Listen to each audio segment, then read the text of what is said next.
Saludos amigos televidentes, muy buenos días.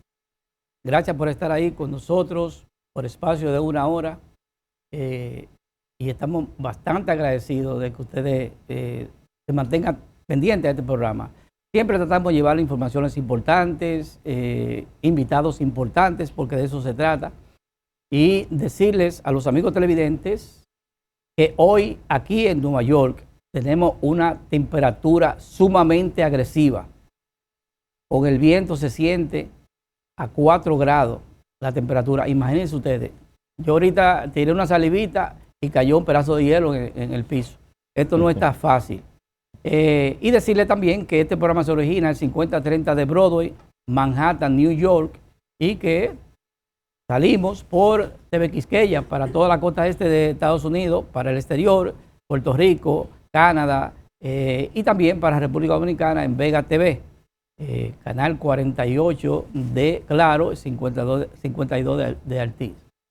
Fíjense, nosotros de entrada queremos decirle que tenemos un invitado especial y se trata de Guido Gómez Mazara, quien es alto dirigente del PRM y aspirante a la presidencia por ese partido. De entrada le damos la bienvenida y gracias, Guido, por atender a esta petición y decirte que aquí estamos compartiendo o comparte con nosotros el programa el CEP, nuestro amigo Jeffrey Reyes, que también es parte del elenco, el staff de este programa. Así que, Guido, gracias por permitirnos acceder a ti. Gracias, niños. ¿Cómo están ustedes? ¿Cómo se sienten? Es un placer compartir con la diáspora, pero fundamentalmente con gente que, como ustedes y otros, contribuyen con la dominicanidad en la distancia y que tanto impacto tienen en la construcción de la cultura dominicana y cómo la economía dominicana depende profundamente de las remesas. Solo lo doy como dato: el año que acaba de concluir, las remesas representaron $10,000 millones a la economía dominicana. 76% de eso llegó de los Estados Unidos. Muchísimas gracias por todo lo que hacen por nosotros. Guido, de entrada, tú que estuviste viviendo aquí por un tiempo, parte de tu educación Yo estudié, Gregorio, allá realmente. Parte de tu educación y tu formación lo lograste aquí. Guido, ¿por qué, si todo el mundo dice que la diáspora es importante por los aportes que hace, a nosotros nos dan hasta un potecito de pastilla de Tylenol y mandamos la mitad a los dominicanos que nuestros familiares allá, enviamos en esa mudanza todo lo que encontramos aquí, se lo enviamos allá para poder sustentar y mitigar la situación de crisis en nuestro país? ¿Por qué todos nos enamoran y nadie se quiere casar con la diáspora? Ok. Voy a ser un poco extenso en mi argumentación para fijar una posición. Yo participé en un programa de formación después que me titulé en la Escuela de Leyes en República Dominicana. Yo me preparé para todo el programa de TOEFL Test en una universidad, en un departamento que se llama Teacher College, que pertenece a la Universidad de Columbia University. Cuando pasé mis exámenes, me fui a un programa superior de estudios de una universidad que se llama New School for Social Research y terminé mi programa. Me preparé y regresé a República Dominicana. En ese interregno de 3 años y medio, yo fui testigo de sección de todo el proceso de empoderamiento de la diáspora dominicana. Era la época en que Guillermo Linares comenzaba a ser regidor, ustedes le dicen councilman, y veía la potencialidad de Adriano Espaillat y de otros liderazgos importantísimos en la comunidad. ¿Qué pasa? Que el primer ciclo de migración de los dominicanos hacia los Estados Unidos era un ciclo caracterizado con los ojos en la espalda, es decir, el modelo de migración que se iba con la intención de regresar. Pero el mismo proceso de adecuación y la construcción de modelos familiares, aunque la ilusión les hizo pensar que regresaban, ya se establecieron. Y con la primera etapa de migración formal, que es posguerra de abril de 1965, los dominicanos tienen sobre 50 años ya estableciéndose. Y ese número significativo que ha demostrado capacidad económica, inserción en los mecanismos educativos, poder político, ha generado de este lado un falso entendimiento de ese fenómeno. Y desde aquí, salvo reconocidas excepciones, el prejuicio histórico respecto del modelo inicial migratorio no se ha ido desmoronando de la mente de algunas figuras del espectro político, social y económico. Lamentablemente. Frente a eso, el trato ha sido discriminatorio, prejuiciado y equivocado. Por ejemplo, la diáspora dominicana no solo tiene un impacto de carácter económico, sino que ustedes han demostrado que en el circuito de estudios de City College, la mayoría son dominicanos. Usted tiene un premio Pulitzer hace unos días, que es una expresión de cómo la diáspora ha ido escalonando y sobre todas las cosas legitimándose. ¿Qué hemos necesitado de este lado? Una mayor comprensión del fenómeno. El que es exitoso en Estados Unidos como migrante, dominicano o de cualquier otra nacionalidad, su éxito es el resultado de sus talentos, de sus capacidades, porque juega con reglas invertidas que van desde el obstáculo idiomático de cualquier naturaleza. El que triunfa aquí, su triunfo no es el resultado necesariamente de sus capacidades, de sus calidades y su talento. Aquí hay otras reglas que intervienen. Y frente a eso, cada vez que un dominicano es exitoso allá, golpea los esquemas de valores establecidos en este país. ¿Hacia dónde debemos caminar? Hacia el entendimiento del fenómeno de que ustedes han construido con mucha dignidad una dominicanidad en la distancia. Porque sin estar físicamente en el país, han hecho un espacio de lo dominicano a 4 horas, en el caso de Nueva York. Pero tú vas a Washington Heights y el dominicano en Semana Santa hace habichuela con dulce, baila bachata, le gusta el yun yun, come a la 1 de la tarde o cuando regresa del trabajo arroz con habichuela. Es decir, hay un proceso de conexión con la patria que se dejó a distancia. Lo mismo pasa con los dominicanos que se van a Cuatro Caminos en Madrid. En el país ameritamos un mayor entendimiento del fenómeno. Por eso hemos tenido históricamente una clase política que no tiene el nivel de formación y entendimiento de ese proceso. Tenemos que empujar para que llegue una clase política con una mayor capacidad de entender el fenómeno de la diáspora. Guido, en el caso, básicamente lo que tú planteas, la importantización que debe dársele a la diáspora porque intrínsecamente tiene esa importancia. Escuché hace poco que el doctor Leonel Fernández está planteando o que va a incluir en su programa de gobierno la creación de el ministerio de los dominicanos del exterior, y que si en toda la provincia de allá se habla ya de que aquí vamos a llegar a 1 millón, según el presidente de la Junta, a 1.200.000 dominicanos, me refiero al exterior, que van a estar en capacidad de elegir y ser elegidos, votar. Entonces, si somos esa cantidad y nos podemos convertir en la segunda provincia en términos electorales, y allá a Santiago le da un presupuesto, a San Cristóbal le da un presupuesto, o le asignan un presupuesto para los gastos en esa provincia. Ahora, ¿cuál es el presupuesto que se está asignando a los dominicanos en el exterior que hacemos esa contribución al país? Y si tú entiendes que a través de ese ministerio, que hay que, tan pronto sea ministerio, hay que asignarle una parte del presupuesto que va a ir destinado a gestionar cierto grado de servicio y algunas asistencias. ¿Crees tú que es viable la creación de ese ministerio? Mire, vamos por partes. Déjame hacer una ligera explicación. Técnicamente, la suerte electoral del país está en la diáspora. Es evidente que 1.200.000 personas van a poder votar en el año 24. Y cuando tú delegas un bolsón tan importante de electores, ese bolsón de electores no es el típico elector clientelar, donde la fuerza de la cerveza o el picapollo determina que la gente vaya a votar. Ese es un voto de mayor conciencia, menos vulnerable. Y es un desafío para la clase política conquistar ese voto. Fíjense que históricamente la diáspora siempre ha votado contra el gobierno que titula el poder ejecutivo. Primer elemento. Segundo elemento. En muchas demarcaciones del país, en muchas provincias del país, hay menos votos que en demarcaciones de la diáspora. Por ejemplo, en Washington Heights y en el Bronx hay más votos que en Tamayo y Pedernales. En Miches hay menos votos que en Madrid.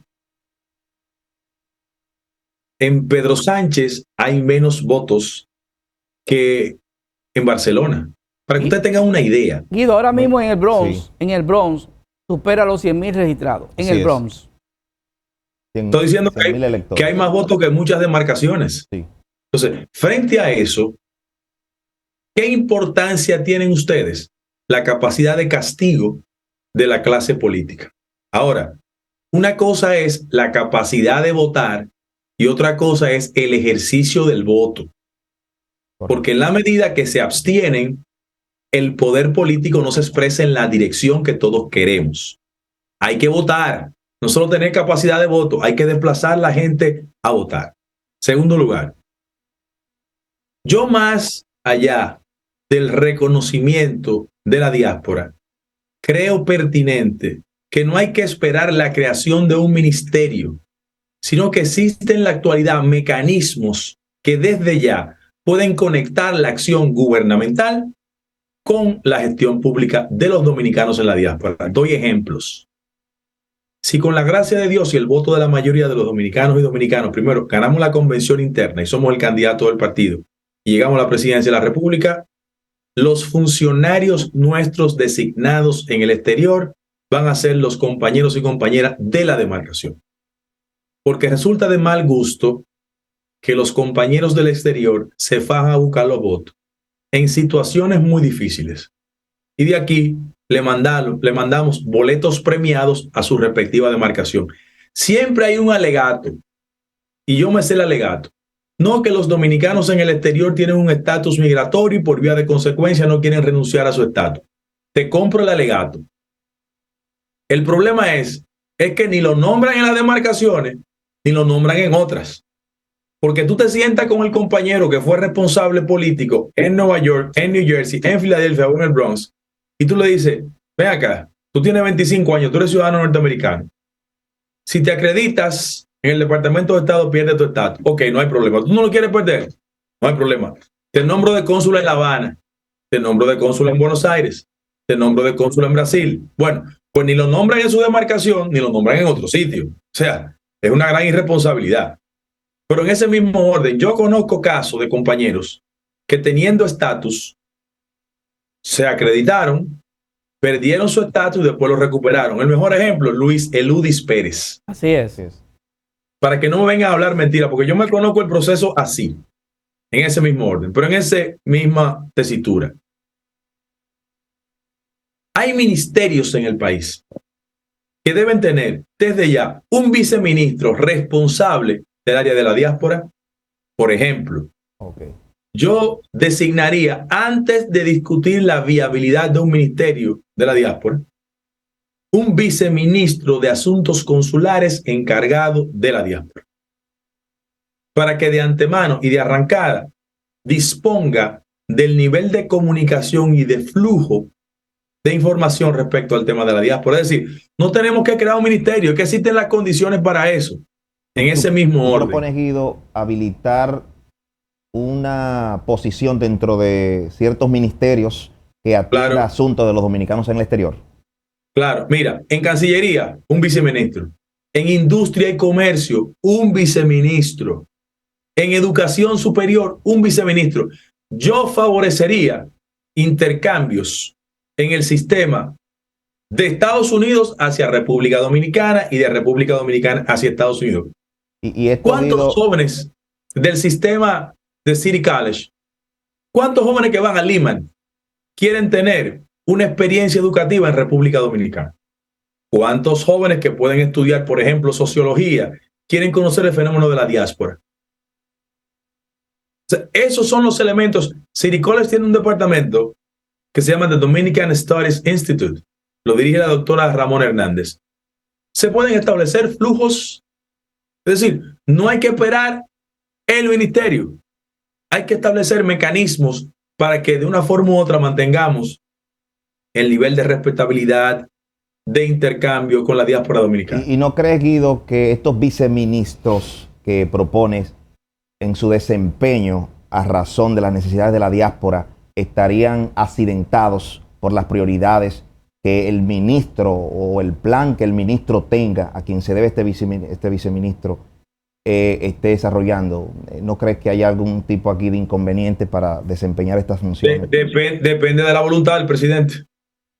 Si yo pongo un viceministro de Industria responsable de los vínculos con los dominicanos en el exterior, no es verdad que un ministro le va a hacer la vida imposible. Si yo pongo uno en Cancillería, no es verdad que el ministro le va a hacer la vida imposible. Es la voluntad.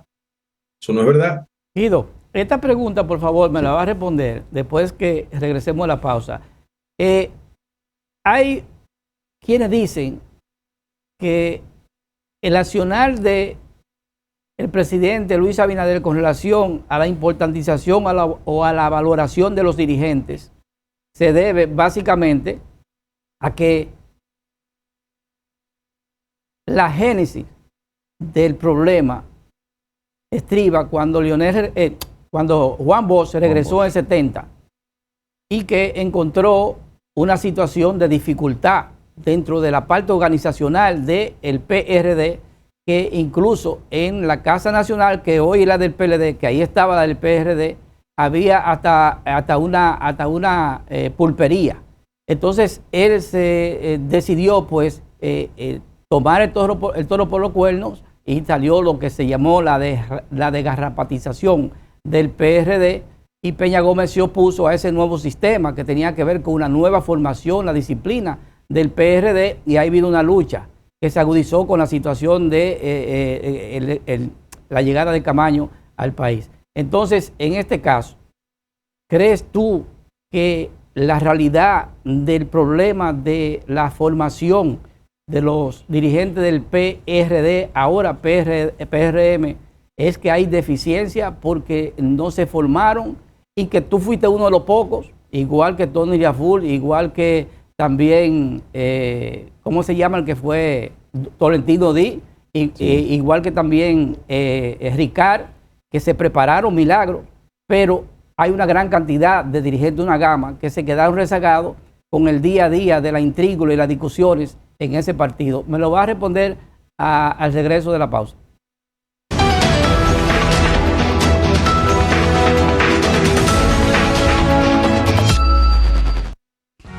DLS Transportation. Tenemos más de 5 años sirviendo los 5 condados, ofreciendo transportación médica, viajes privados con reservación previa, vehículos con choferes profesionales y altamente capacitados con las normas sanitarias. Viajamos al aeropuerto con estilo confortable y a tiempo. Para pacientes médicos aceptamos todos los seguros. 914 Soundview Avenue Suite 1, segundo piso, 718-285-0357, Bronx, New York. En DLS Transportation, nuestros clientes son primero. Síguenos en las redes sociales. El Mayimbe de la bachata soy yo, pero el Mayimbe de los implantes, míralo ahí, el doctor Collado, el que sabe de esta vaina. Nadie sabe como el doctor Collado, se lo digo yo. Su Mayimbe, su bachatú, el único, su negrito consentido. Y ahora esta vaina es de Mayimbe a Mayimbe. Doctor Collado, yo tengo una hambrecita, ¿tú no parece un rabito por ahí? ¿Cómo no? Hacia la oficina. ¿Sí? Thank you. Manny, llegaste.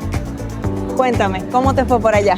Tú sabes, ahí estuve con mamá, con los primos, con las tías. Estar en casa es el final y para seguir cerca, mañana mismo voy con mi cédula a empadronarme. ¿Empadronarte? Sí, tú no sabes. No. Para poder votar en el 2024 necesitas estar en el padrón en el exterior, en el de aquí. Tú no pierdes tiempo, Manny, siempre apoyando el crecimiento del terruño. Yo te voy a caer atrás con eso. Empadrónate por la patria que llevas dentro. Junta Central Electoral. Garantía de identidad y democracia. Hola, soy Coco Cabrera, 30 años viviendo en Nueva York. Y en esta ciudad, tener un carro es más caro que pagar un taxi. Por eso mi familia y yo preferimos, a la hora de ir a una cita médica, un aeropuerto o otro lugar, los servicios de First Class. Sus choferes son amables y siempre están a tiempo. Si llama por teléfono o usa su aplicación, dan un servicio rápido y eficaz. Por eso y más, yo recomiendo a todo el mundo First Class.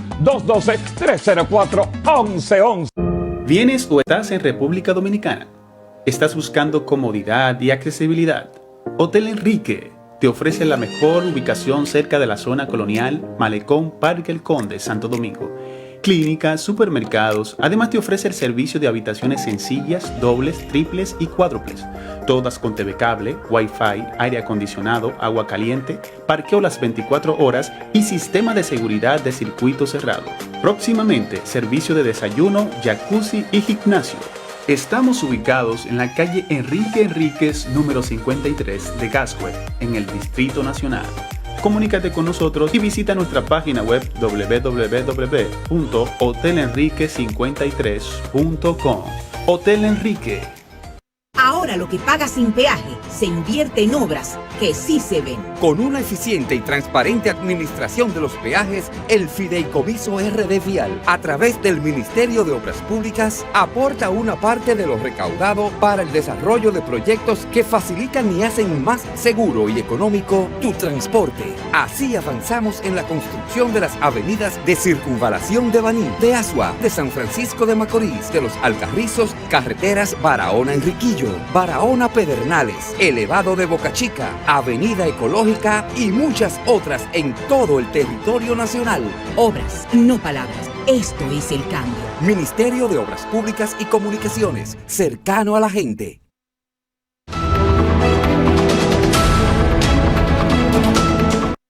Guido, hice una pregunta antes de ir a la pausa. Una ligera explicación. Pero déjame decirte algo. Se me quedó el nombre de Ramón Albuquerque en esa playa de dirigentes que se dedicaron a prepararse intelectualmente. Sí. Ok, vamos por parte. Mira, el tema de la desgarrapatización del buey blanco, eso obedecía no a la coyuntura que tú planteas. Cuando Bosch llega de Benidorm, ahí están las cartas que él se escribía con Peña, un trabajo que publicó Rafa Camundi. El tema de desgarrapatizar tenía mucho que ver con la alianza que tenía el MPD y Peña Gómez en ese momento. Y Juan Bosch entendía que esa alianza era muy dura, porque él había perdido el control del aparato partidario. En primer lugar. En segundo lugar, mira, el partido que se fragmentó, producto, entre otros factores, porque el tema del desembarco de Playa Caracoles, que hace 2 días celebró 50 años, y lamento que mi partido oficialmente no hiciera referencia a eso, es un síntoma y un síntoma desafortunado. Eso también fue la gota que rebosó la copa, porque ya entre Peña y Bosch había una confrontación entre dos tesis, la tesis electoralista y no electoralista. Y frente a ese acontecimiento, yo siento que el hecho del desembarco de Playa Caracoles también motivó esa fragmentación que terminó en diciembre de 1973. El país conoce esa historia.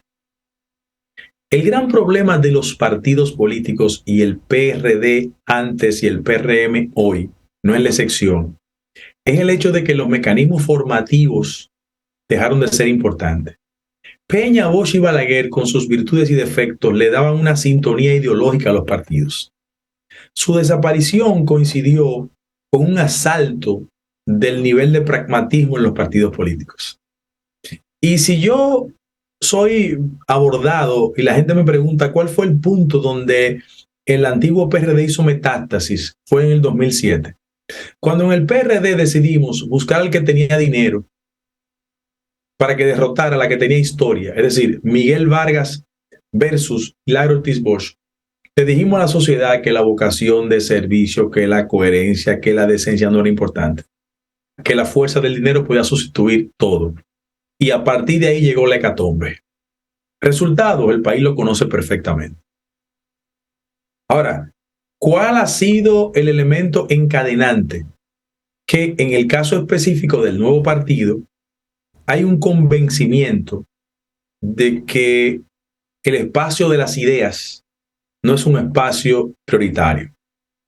Yo pienso en Hugo, en Tirso, en doña Ibelice, que en paz descanse, los tres, pero yo pienso en Raful, en Fafa, en Cocuyo Báez, en Amor y Justo Duarte, en Ramón y en gente que todavía creemos que las ideas socialdemócratas tienen un fundamento, sobre todo ahora donde las políticas macroeconómicas, en el caso específico post-COVID y por el impacto que ha tenido la crisis de Ucrania y Rusia, han generado un proceso de profundización de las desigualdades.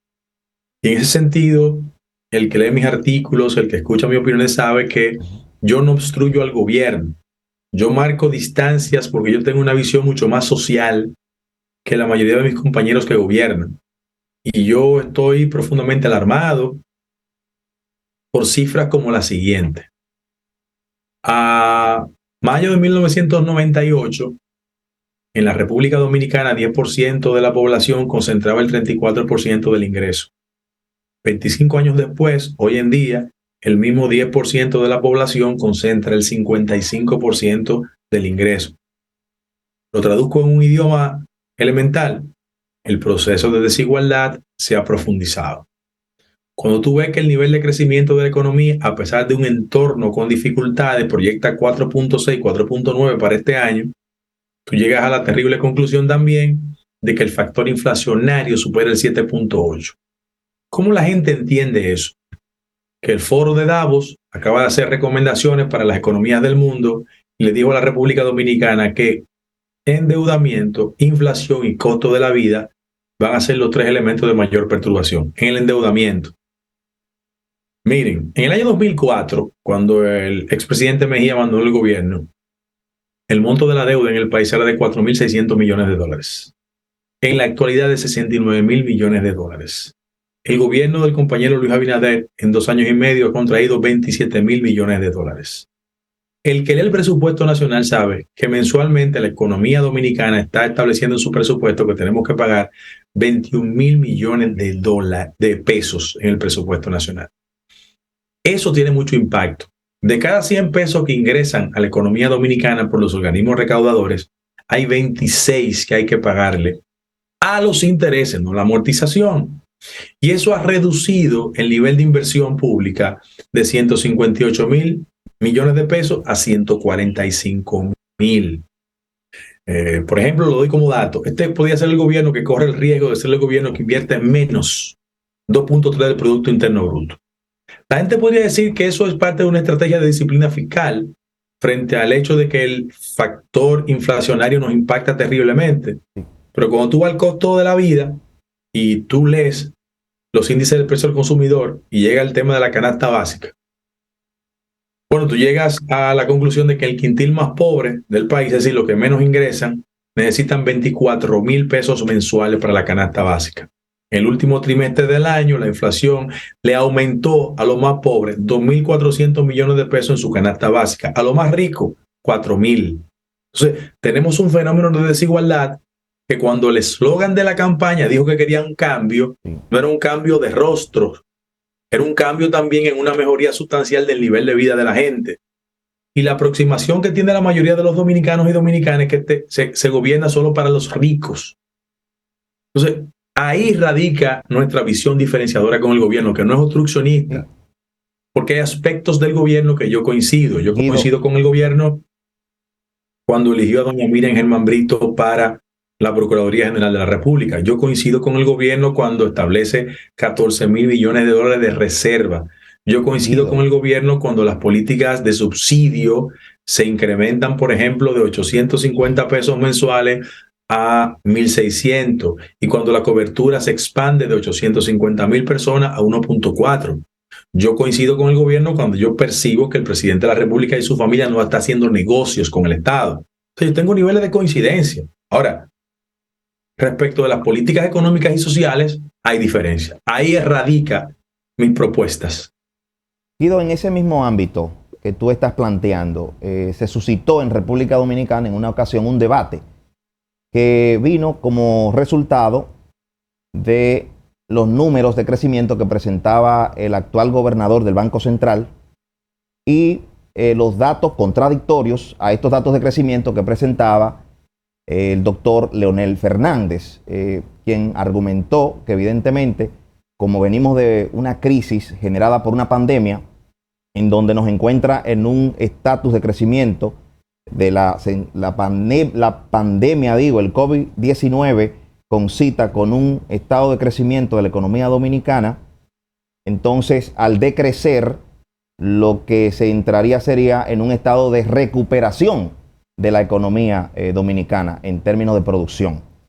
Estos números que se presentan de crecimiento a partir de los pronunciamientos del Banco Central, quisiéramos preguntarte cuál sería tu opinión en relación a si realmente estamos creciendo o nos estamos recuperando.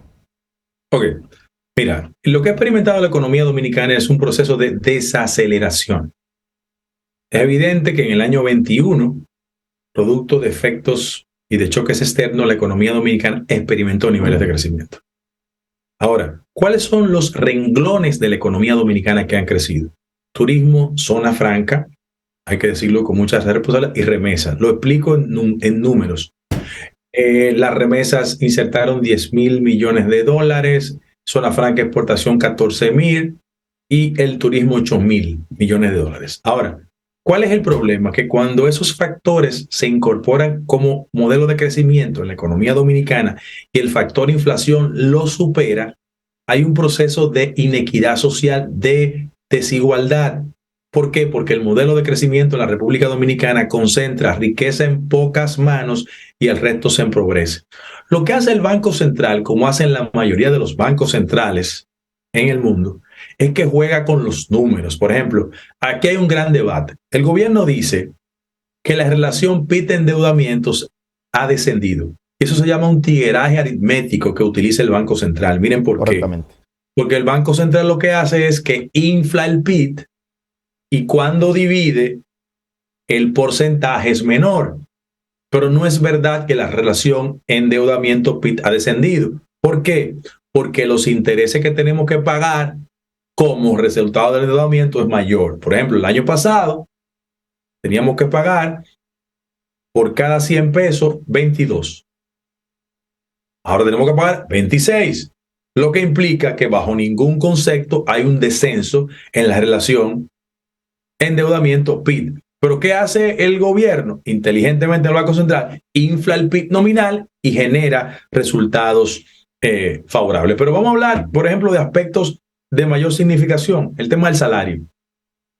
El año pasado el salario redujo su poder adquisitivo en un 10%. ¿Qué significa eso? Hay menos capacidad de que el que iba al supermercado, que el que iba al colmado, al colmadón, el salario tenía menor capacidad de compra.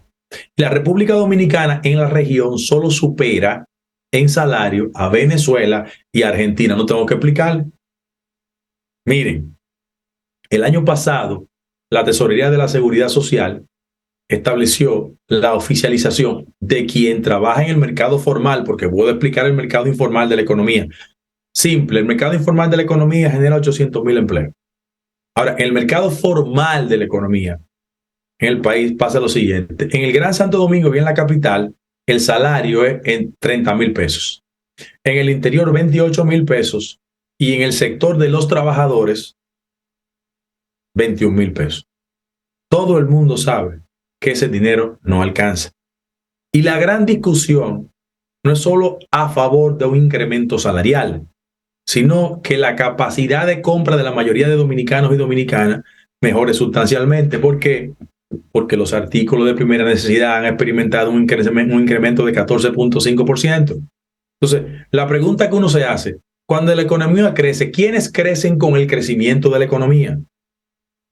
Entonces, ese es el gran problema. Y yo creo que independientemente que sea el partido, mi partido que esté gobernando, hoy los dominicanos están siendo impactados profundamente por un proceso inflacionario Guido, que lo va a empobrecer. Y en otro orden, Guido, tú has hecho mención de que el gobierno se ha constituido en una especie de gobierno de popis, ¿verdad? Utilizando propiamente el lenguaje producto de nuestra jerga urbanística. A partir de esto que tú has planteado, hemos visto nuevos nombramientos. Está el caso de Robertico Salcedo, como otros más, que son personas que vienen de los medios artísticos, ¿no? O de los medios del sector empresarial propiamente. ¿Qué opinión te merece a ti con relación a lo que ya tú has planteado? O sea, ¿se sigue fortaleciendo esta tesis que tú has sostenido de un gobierno de popis, o es que tu partido quiere dar más oportunidades? Bueno, déjame explicar lo de popis.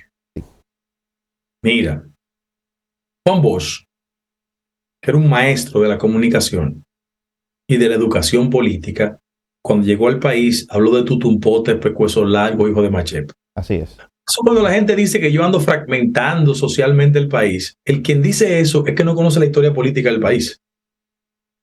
Ahora, ¿por qué es popi? El popi no atañe aspectos de carácter racial ni patrimonial. No. Un popi es un desconectado de la realidad social dominicana, que puede estar en el centro, abajo o arriba. Para mí un popi es una persona que no reacciona cuando lee estadísticas sobre el tema del embarazo en las adolescentes. En la República Dominicana, en el sur del país, 20.7 de jóvenes entre 10 y 14 años tienen embarazos o relaciones sexuales no deseadas. Eso es una tragedia.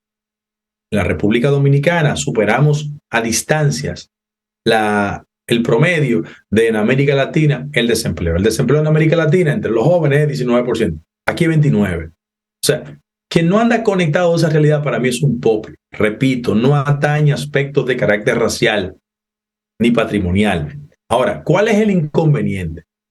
Que en la estructuración del gobierno, el dominio en el diseño de políticas públicas, hay personas que no vienen de la experiencia de los sectores marginales y por vía de consecuencia pueden tener un entendimiento académico del problema.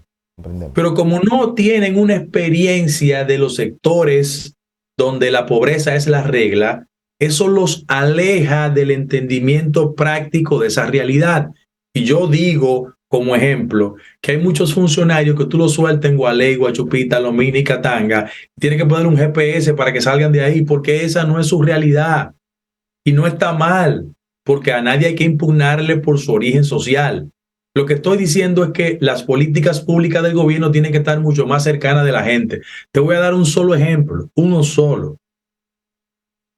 En el último trimestre del año se le ocurrió establecer un control de bebida y de horario en el Gran Santo Domingo. Primero, ustedes sabían que después de la pandemia el país perdió 300,000 empleos. Sí. Como hay un proceso de recuperación, todos los dueños del liquor store en esa parte generan empleos. Así informales, pero generan empleos. La pregunta es, ¿quién del gobierno se acercó a hablar con ellos?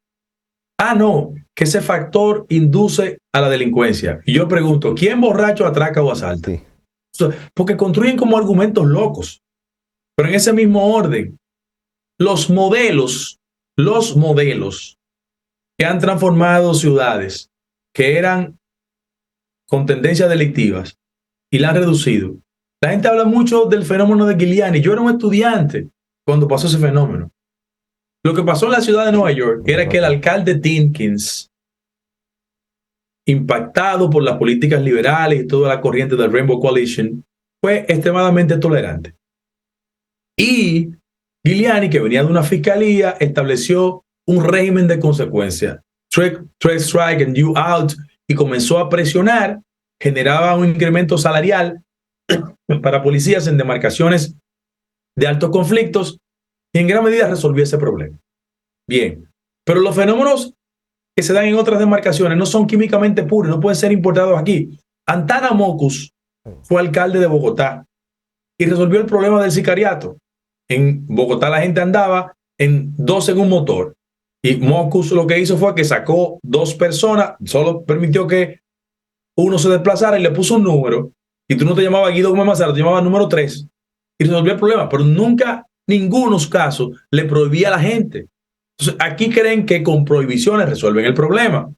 Una torpeza. Guido, hay una situación, fíjate. Luis Abinader y el PRM fundamentaron su campaña en contra de la corrupción. Parece que hubo un acuerdo entre la sociedad civil que se iba frente a la Plaza de la Bandera y sectores de la comunicación muy importantes que hacían mucha incidencia, tenían mucha incidencia en la población, y les recomendaron aparentemente, o el acuerdo fue que nombraran un ministerio público encabezado por Miriam Germán. Pues se llevó a cabo. Si esa lucha en contra de la corrupción llevó al PRM y a Luis Abinader al poder, nombra a un ministerio público que él se vanaglorió de decir que nombró un ministerio público independiente. Ahora, ¿qué ha pasado? Que se ha abandonado esa lucha, el buque insignia del PRM y Luis Abinader lo echaron a un lado para establecer un conciliablo con sectores que ellos entendían que debían de estar perseguidos por la justicia. No, pero coge un lapicero y una hoja y anota, porque yo tengo humildemente una cuota de responsabilidad en ese proceso. ¿Quién sometió a Jean Alain? ¿Tú sabes quién fue? ¿Tú? Sí. Bien. ¿Dónde está Jean Alain? Que tú iniciaste una... No, yo deposité el recurso. Claro. Claro. ¿Dónde está Jean Alain? En su casa. No está en su casa. Tiene prisión domiciliaria. Déjame explicar. La norma procesal, y yo soy un garantista, establece que si en los primeros 18 meses no se conoce el fondo, tiene que ir para su casa. Claro. Lo que me preocupa a mí es que el 54% de los presos preventivos siguen presos. Tienen que ir para su casa también. Claro. Yo vengo de una tradición democrática, claro. Donde supe desde niño lo que es meter preso a una gente ilegal, mi papá. O sea, yo no voy a defender ese tipo de práctica. Eso es incorrecto. En este país, la norma procesal a los ricos los saca y a los pobres los deja presos. Eso es ilegal, incorrecto, injustificable. Ahora, Jean Alain debe estar procesalmente en su casa esperando un juicio de fondo. Él está en prisión domiciliaria. ¿Tú sabes cuánta gente está imputada con el caso de él? 7 más. Muchos llegaron a acuerdo con la fiscalía, como hacen en Estados Unidos, un deal, un acuerdo. Bien, pero está preso. Cáceres, ¿quién llevó el caso de Cáceres? Yo lo llevé. Bien. ¿Dónde está Cáceres? Prisión domiciliaria. Bien. Con la pastora y 9 más. Ahora, dos de ellos, ustedes sabían que devolvieron 1.000 millones de pesos. ¿Ustedes lo sabían? Sí, salió a la luz pública eso. Bien, 1.000 millones. 3, el ingeniero Pagán y la operación Pulpo. ¿Ustedes sabían? Ahí está Alexis, Jerez y el ingeniero Pagán. ¿Están presos o no? Pero eso devolvieron 500. Pero ¿Ustedes lo sabían? Guido, ¿qué ha pasado entonces con Donald Guerrero? ¿Qué ha pasado con Peralta? ¿Qué ha pasado con esos casos? Ahora voy y a que eso. Recientemente vemos, Guido, una reunión muy amena entre Hipólito Mejía y Danilo Medina. Pero voy a ir a esos. Exacto, que es un evento que se suma a esto que voy a ir a esos. Morrobel está planteando. Voy a ir a eso. Lo que pasa es que en este país la gente cree que un proceso es comprarse un jugo en la Payán. Eso no es así. Hay una norma. Yo hubiese querido que fuera más rápido, pero hay una norma. El caso de Brecht tiene 8 años y todavía lo están litigando. Ahora, vamos a los otros casos. Yo me siento indignado, molesto, insatisfecho que en este país José Ramón Peralta no esté preso. Yo, Guido Gómez Mazara. Porque nosotros en la campaña, comenzando por el candidato presidencial, dijimos que la visita sorpresa era un acto de vagabundería, y yo estoy de acuerdo. 68.000 millones de pesos. Lo que yo lamento es que no se haya entregado la auditoría. Y eso me conduce a mí a pensar que hay tuberías de complicidades. Eso a mí me conduce a pensar. Al pueblo, no al ti, al pueblo. Al pueblo. El pueblo está pensando que ya se dejó de lado porque hay un propósito de reelección. Pero yo lo estoy diciendo que es una vagabundería. Yo lo estoy diciendo que es una vagabundería. Segundo lugar, a mí me llama la atención que le den tantas vueltas a lo de Donald Guerrero. Claro, en diciembre se presentó un incidente que ha postergado el caso de Donald. ¿Ustedes saben cuál fue? ¿No saben? No. Eduardo Pellerano ex dueño del Listín Diario, depositó en el PETCA en la segunda semana de diciembre una acusación sobre evasión fiscal de una compañía en Puerto Rico. Y eso postergó el acto acusatorio. Porque es que la gente no tiene la información del lugar. Pero el caso de Donald está listo, ¿eh? Está listo. Pero está bien, ¿quién de este gobierno, Guido, quién de este gobierno venía haciendo cierto conciliablo con el sector que encabeza Donald Guerrero, que aparentemente está metiendo la mano para que suavicen el caso? No, espérate, es que yo lo digo con su nombre. Es que hay gente en el gobierno que va a salir cagado con eso. Eso es verdad. Porque la lucha política en este país, como no tiene diferencias ideológicas, hay gente que aparenta competir políticamente, pero tiene conciliablos. Los venezolanos le decían eso con chupancias. Pero yo, que no tengo que ver nada con toda esa perrería, yo quiero que se llegue hasta las últimas consecuencias. Por eso no quise ser funcionario del gobierno. Porque yo sí soy coherente.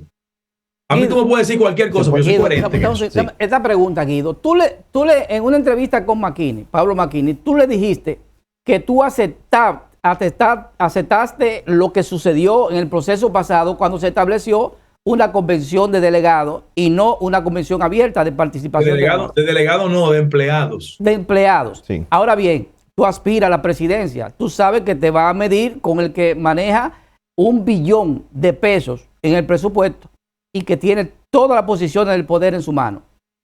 En el caso específico de que se establezca como una forma de llevar a cabo ese proceso otra convención de delegados o de empleados, como tú le llamas, ¿cuál va a ser tu reacción? Porque tú dijiste ahí, yo voy a reaccionar. ¿Cuál va a ser tu reacción? Hermano, yo soy el hijo de Carmen del Moreno. Usted está loco. Yo le dije a usted, le repito, que yo voy a reaccionar. Yo no estoy en política buscando un cargo. Yo tengo convicción, yo tengo un origen, una tradición, la voy a defender. Pero Paliza dice que la reelección está garantizada y no es contigo, es con tu presidente.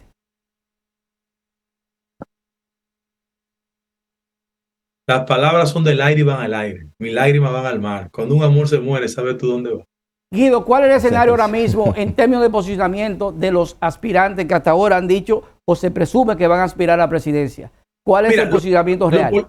Los políticos le hemos hecho mucho daño a un recurso riguroso que se llama las encuestas y lo hemos prostituido. Y sus amigos del PLD contribuyeron mucho a eso. Porque ustedes son muy amigos de los PLDistas. Oye lo que les voy a decir. Desde hace 20 años, en el Listín Diario, Sigma 2 se posicionó. ¿Ustedes recuerdan? Sí. Diciendo todos los días que Danilo iba a ganar y le ganamos las elecciones. Miren, en el viejo PLD, el popular era Jaime David y le ganó a Danilo. ¿Sí o no? Sí, claro. En el viejo Partido Reformista, el popular era Jacinto, ganó Eduardo. ¿Sí o no? Sí. En el viejo PRD, la popular era Milagro, ganó Hipólito. ¿Sí o no? Claro. Y en las últimas encuestas, Margarita estaba en el cielo, ganó Abel. La gente no es tonta. ¿Cuál es el metamensaje? Que la probabilidad de tuya, aún con ese criterio de que se manejan dos recursos del Estado, que se está en el poder, que tus posibilidades están ahí. Miren, mi hermano, hablar en primera persona nunca es elegante. Pero cualquier PRMista que me escucha hablar sobre cualquier tema de la vida nacional, no solo le arma un nudo en el estómago si yo soy candidato presidencial. Yo tengo dominio temático de los aspectos fundamentales. Yo creo que tengo las herramientas esenciales para ser presidente de la República. Guido, tú... Yo pongo las S donde van, las I donde van. Y si me preguntan si yo he leído alguna biografía, yo no me quedo en el aire. Guido, tu candidatura presidencial en el PRM reivindicaría lo que sería instaurar un proyecto de gobierno del partido, contradiciendo lo que actualmente se entiende de que no hay un proyecto de gobierno del partido, sino más bien un proyecto de gobierno de un sector económico. Hermano, nuestra propuesta es la que más se parece a lo que soñó Peña Gómez para llegar a la presidencia de la República. Yo represento la posibilidad de que los históricamente excluidos... Peña Gómez decía primero la gente. Ese es tu proyecto. Claro. Yo represento a los que saben lo que es montarse en un motoconcho ir a la escuela o al colegio a pie, saltar todos los obstáculos de la vida, por un golpe de suerte prepararse. También eso tenemos derecho. Guido, hay una lucha fratricida, Bien. según se comenta en los corrillos, de que en el PRM, tu partido, se asume que como Peña Gómez llevó de vicepresidente a Hipólito Mejía y que fue la persona que inmediatamente asumió la base del PRD en ese momento, luego de Peña Gómez, y lo llevó a la presidencia. Pero así se dice también el caso de Leonel Fernández, cuando Juan Bosch lo llevó a la vice. Fue el que asumió la rigurosidad de la batuta en el PLD. Ciertamente hay una lucha entre el caso de el ministro de... José Ignacio. No, me refiero a David Collado. El caso el ministro de Turismo. Collado, ministro de Turismo, y también que Hipólito está empujando a su hija para la vice, pensando en que de ahí podría venir la sucesión de Luis Abinader. ¿Esa lucha existe realmente? ¿Tú conoces de eso? No sé, de verdad. No. No sé. En este caso, entonces, el proceso interno del PRM, que para octubre ya tienen que comenzar la campaña abierta. Tú iniciarás tu proceso también a competir. No, abierta no, es julio-octubre. Julio-octubre, ciertamente, Octubre para es coger los decir. candidatos. Tienes razón. En ese interín, tú vas a tener que arreciar tu campaña, porque en esos meses, son 3 meses, tú vas a tener que remontar. Y veo que tú vas bien. Ahora bien, ¿qué va a pasar entonces cuando se dé esa confrontación entre tu candidatura y de Luis Abinader, que piensa reelegirse?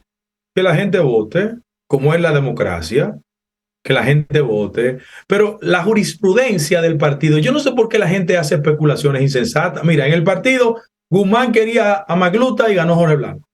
Sí. Jorge Blanco quería a Peña y ganó Jacobo. El que daba empleo era Fello. Ganó Hipólito. Luis le dio 2 pelas a Hipólito. Yo no sé por qué la gente se sorprende por eso. Las características del partido, antes PRD, hoy PRM, él no dejase imponer cosas.